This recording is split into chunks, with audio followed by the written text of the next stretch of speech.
Today's video has been sponsored by Big Knox.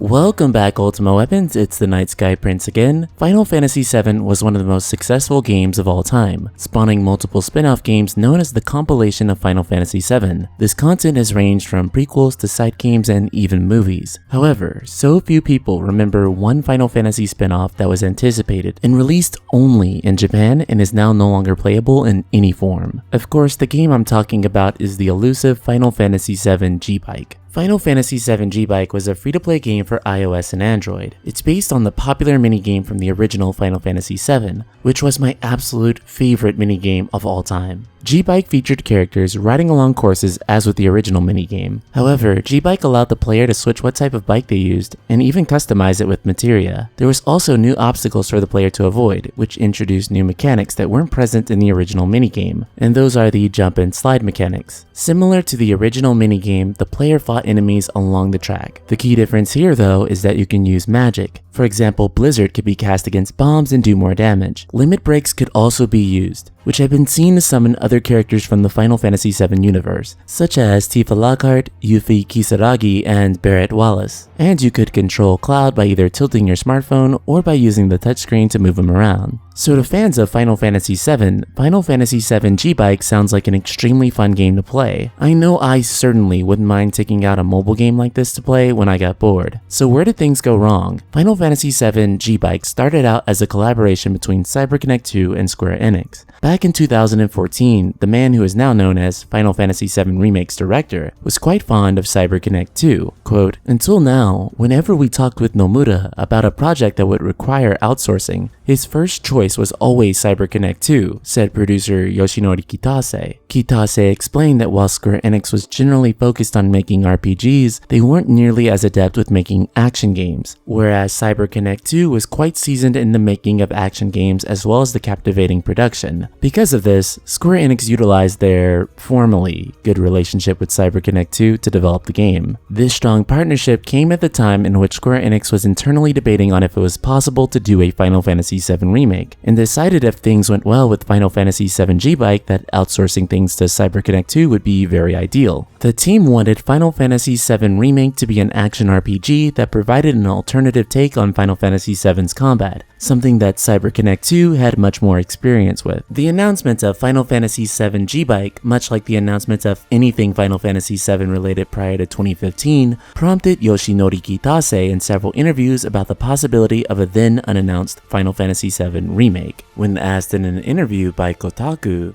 Kitase replied, quote, "Mr. Matsuyama of CyberConnect 2 is making the foundation, and after the path has been paved, we might think about making it, or at least that's what could happen. In terms of the quality level and consumer response, it may all depend on G-Bike. We're looking forward to the results." Final Fantasy VII G-Bike would then go on to release in October of 2014. It had a few software issues at launch which led to it being taken down temporarily. It was then re-uploaded to the App Store in November. Many Japanese fans rushed to download the game, and it was fairly enjoyable for those who played it, but it immediately ran into some problems for Square Enix monetarily. But first, a short word from today's sponsor, Big Knox. The Knox Player is one of the most incredible Android emulators available. Imagine being able to play your favorite mobile games but properly configured with a mouse and keyboard, or a controller with some proper dual analog sticks on it. Then imagine having multiple instances of Android running, including Android 4.4.2, Android 4.1.1, and Android 7.1.2. With the Knox Player, you can play many of your favorite games in 4K at a liquid smooth 60 frames per second. Whether you just want to be able to use Instagram on PC, or you just want to run your favorite mobile games at mind-blowingly high graphics, the Knox Player is a must-have for you. Link in the description below. And now, back to our regular programming.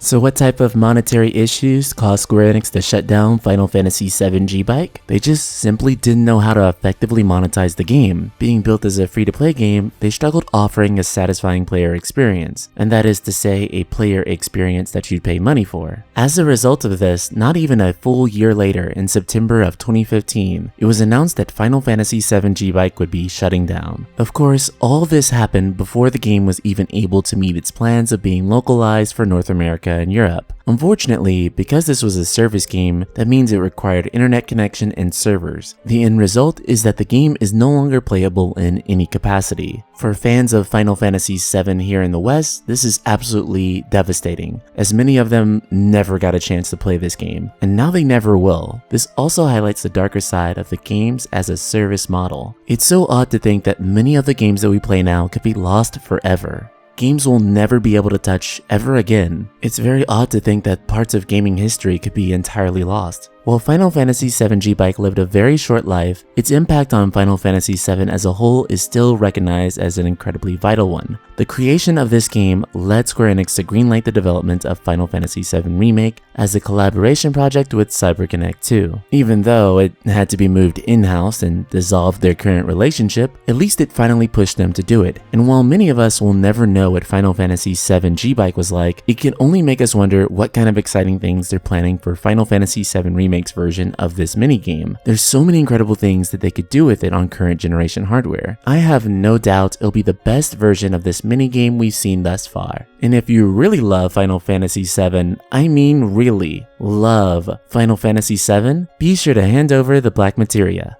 Oh, and check out our Facebook group, Ultima, Square Enix plus JRPGs. If you don't, I will have to step on the flowers, or I'll summon Meteor. I don't plan on telling you which one I'm gonna do, I'll just keep you guessing. Link in the description below.